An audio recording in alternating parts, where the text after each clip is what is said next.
ذالک بان اللہ مولا الذین آمنوا وان الکافرین لا مولا لہم، اور یہ اس لیے کہ اللہ تو مولا ہے، رفیق ہے، پشت پناہ ہے، مددگار ہے اہل ایمان کا، اور یہ کہ کافروں کا کوئی مولا ہے ہی نہیں۔ یہ اصل میں یہیں سے حضور نے پھر وہ نعرہ اخذ کیا تھا جب غزوہ احد میں، جب وقتی طور پر مسلمانوں کی شکست ہو گئی اور حضور بھی اور صحابہ بھی پھر پہاڑ کے اوپر چڑھ گئے احد پر، اور اس کے بعد پھر جو دامن میں کھڑے ہوئے تھے جو کفار کے اس وقت کے سربراہ تھے، اس میں ابو سفیان تھے اور خالد بن ولید جو بعد میں دونوں ایمان لے آئے صحابہ میں سے ہیں۔ تو اس وقت یہ ہے کہ ابو سفیان نے نعرہ لگایا تھا لنا عزا ولا عزا لکم، ہمارے لیے عزا جیسی دیوی ہے، اس نے ہماری مدد کی ہے، تمہارے لیے تو عزا ہے ہی نہیں۔ تو حضور نے کہا تھا مسلمانوں سے جواب دو اللہ مولانا ولا مولا لکم، اللہ ہمارا مولا ہے، تمہارا کوئی مولا نہیں۔ اس نے کہا تھا اعلی حبل، لیکن یہ کہ اس کے جواب میں کہا گیا اللہ اکبر، اللہ سب سے اعلیٰ بھی ہے، بڑا بھی ہے۔ تو یہ جو نعرہ ہے کہ اللہ مولانا ولا مولا لکم ذالک بان اللہ مولا الذین آمنوا وان الکافرین لا مولا لہم ان اللہ یدخل الذین آمنوا وعملوا الصالحات جنات تجری من تحتها الانہار، یقیناً اللہ تعالیٰ داخل کرے گا ان لوگوں کو جو ایمان لائے اور جنہوں نے نیک عمل کیے ان باغات میں جن کے دامن میں ندیاں بہتی ہوں گی، والذین کفروا یتمتعون ویاکلون کما تاکل الانعام، اور وہ لوگ جو کفر کر رہے ہیں وہ کھا پی رہے ہیں، عیش اڑا رہے ہیں دنیا میں، کھا رہے ہیں جیسے کہ حیوانات بھی کھاتے ہیں، والنار مثوی لکم، لیکن یہ کہ بالآخر ان کا ٹھکانہ جو ہے وہ آگ ہے۔ وَكَأَيٍّ مِّن قَرْيَةٍ هِيَ أَشَدُّ قُوَّةً مِّن قَرْيَتِكَ الَّتِي أَخْرَجَتْكَ، اور اے نبی کتنی ہی بستیاں ایسی گزری ہیں کہ جو اس بستی سے کہیں زیادہ قوت میں تھیں جس نے آپ کو نکلنے پر مجبور کیا ہے۔ مکے سے بڑے بڑے شہر تھے، اس سے بڑی اس کی جو ہے قوتیں تھیں، بڑی طاقتور قومیں وہاں رہتی تھیں۔ تو یہ جو بستی جس نے کہ آپ کو وہاں سے نکلنے پر مجبور کیا ہے، اس سے کہیں زیادہ بڑی جو بستیاں تھیں انہیں ہم نے ہلاک کیا۔ اہلکناہم فلا ناصر لہم، ان کو ہم نے ہلاک کر دیا اور ان کا کوئی مددگار نہ ہوا۔ افمن کان علی بینۃ من ربہ کمن زین لہ سوء عملہ، تو بھلا وہ شخص جو اپنے رب کی طرف سے بینہ پر ہے، اس کی سرشت اور اس کی فطرت نیک ہے، اور پھر یہ کہ اس کو اللہ تعالیٰ نے جو ہدایت دی ہے وہ اس پر قائم ہے، کمن زین لہ سوء عملہ، کیا وہ اس جیسا ہو جائے گا کہ جس کے اعمال اس کے لیے مزین کر دیے گئے ہیں، برے اعمال اس کے، لیکن اسے محسوس ہوتا ہے کہ بڑے شاندار میرے اعمال ہیں، میری تہذیب، طریقتکم المثلیٰ، تمہارا کلچر بہت اعلیٰ کلچر، مثالی کلچر، واتبعوا اہواءہم، اور انہوں نے پیروی کی ہے اپنی خواہشات کی۔ ان دونوں میں ظاہر بات ہے کہ مساوات نہیں ہو سکتی، وہ جو اللہ کی طرف سے بینہ پر ہے وہ کامیاب ہونے والے ہیں، اور یہ لوگ جو اپنی خواہشات کی پیروی کر رہے ہیں ناکام ہونے والے ہیں۔ مثل الجنۃ التي وعد المتقون فيها انہار من ماء غیر آسن وانہار من لبن لم يتغیر طعمه وانہار من خمر لذۃ للشاربین وانہار من عسل مصفى ولهم فيها من كل الثمرات ومغفرة من ربهم كمن هو خالد في النار وسقوا ماء حمیما فقطع امعاءهم صدق اللہ العظیم۔ مثال اس جنت کی جس کا وعدہ کیا گیا ہے متقیوں سے، اس میں نہریں ہیں پانی کی جن میں کوئی بو نہیں، اور نہریں ہیں دودھ کی جس کا ذائقہ تبدیل نہیں ہوتا، وانہار من خمر، اور ایسی شراب کی نہریں کہ جو لذت والی ہے پینے والوں کے لیے، وانہار من عسل مصفى، اور نہریں ہیں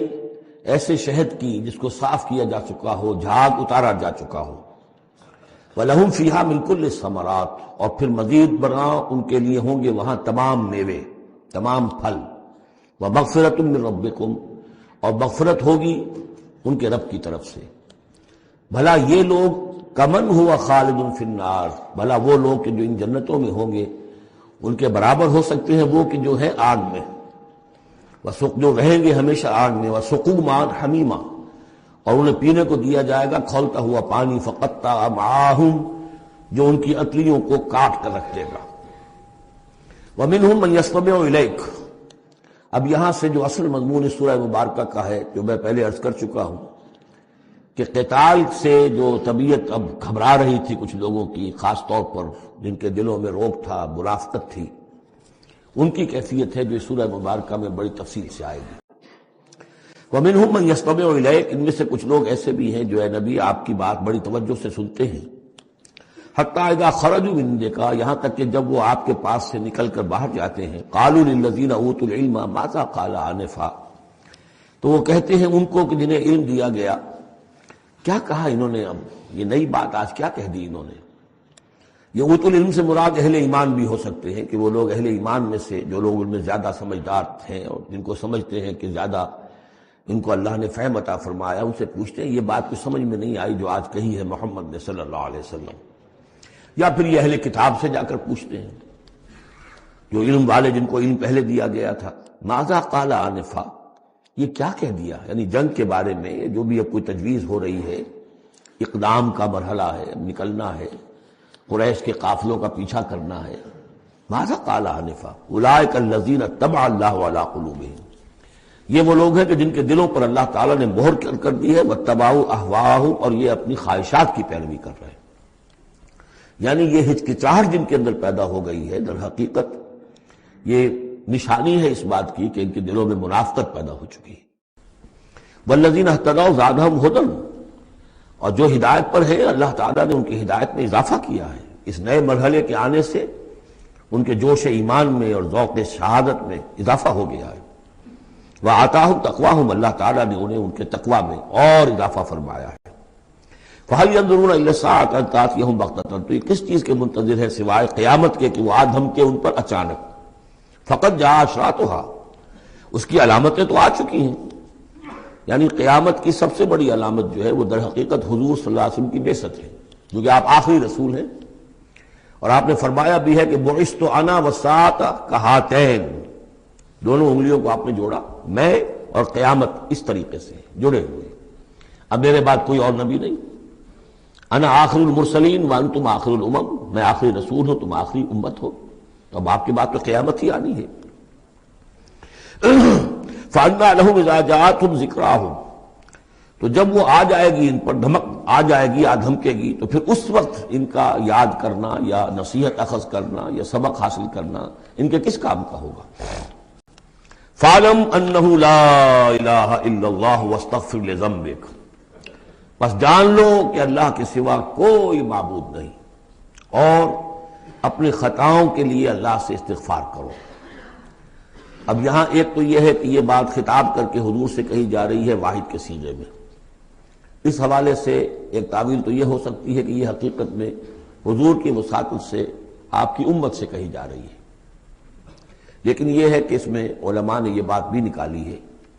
کہ یہاں حضور مخاطب ہے، اور حضور کی مخاطبت میں یہ پہلو موجود ہے کہ حضور کے گناہ کا معاملہ جو ہے ہم اپنے گناہ پر قیاس نہ کریں. حسنات الابرار سیئات المقربین، حضور کی تو جو انٹینسٹی ہوتی تھی تعلق با اللہ کی شدید، اس میں ذرا سی کمی آتی تھی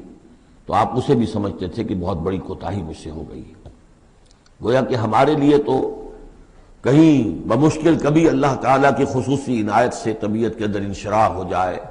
تو یہ بہت بڑی نعمت ہے. اور حضور کے لیے وہ تو انشراح تو ہر وقت رہتا ہی تھا.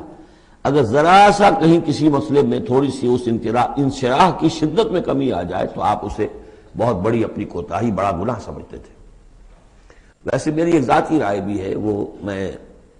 اگلی صورت میں آ کر اس بات کو پورے طور سے واضح کروں گا کہ یہاں حضور کی خطا سے مراد یہ ہے کہ جو بھی اس جد و جہد میں کہیں کوئی کوتاہی رہ گئی ہے، اور وہ کوتاہی اگر دوسرے مسلمانوں سے ہوئی ہے، تب بھی جیسا کہ آپ کو معلوم ہے کہ جنگ اگرچہ سب مل کر لڑتے ہیں، سپاہی بھی لڑتا ہے، لیکن یہ کہ صحرا بنتا ہے تو جو کمانڈر ہوتا ہے، سپہ سالار ہوتا ہے، فتح اس کے کھاتے میں جاتی. اسی طریقے سے شکست ہو جائے تو شکست کا جو کلنک کا ٹیکا ہے وہ بھی ظاہر بات ہے کہ سپہ سالار کے ماتھے پر لگے گا، چاہے اس میں غلطی کسی اور کی ہو جائے. اس اعتبار سے اگر کہیں کسی سے کوئی کوتاہی ہوئی ہے تو گویا کہ وہ حضور صلی اللہ علیہ وسلم کی جد و جہد ہونے کے اعتبار سے کہ آپ ہی کی قیادت میں ہو رہی ہے، تو اس جد و جہد کے اندر کہیں کوئی کوتاہی یا کمی جو ہے اس کا ذکر ہو رہا ہے. وَلِلْمُؤْمِنِينَ وَالْمُؤْمِنَاتِ، اے نبی آپ استغفار کیجئے اپنی خطا تقصیر کا بھی، اور اہل ایمان مردوں اور عورتوں کے لیے بھی. وَاللَّهُ يَعْلَمُ مُتَقَلَّبَكُمْ وَمَثْوَاكُمْ، اللہ خوب جانتا ہے کہاں تمہیں لوٹ کر جانا ہے، بازگشت تمہاری کہاں ہے، اور کہاں تمہارا اصل گھر ہے مستقل، تمہارا ٹھکانہ کہاں ہے، یعنی آخرت، بہشت.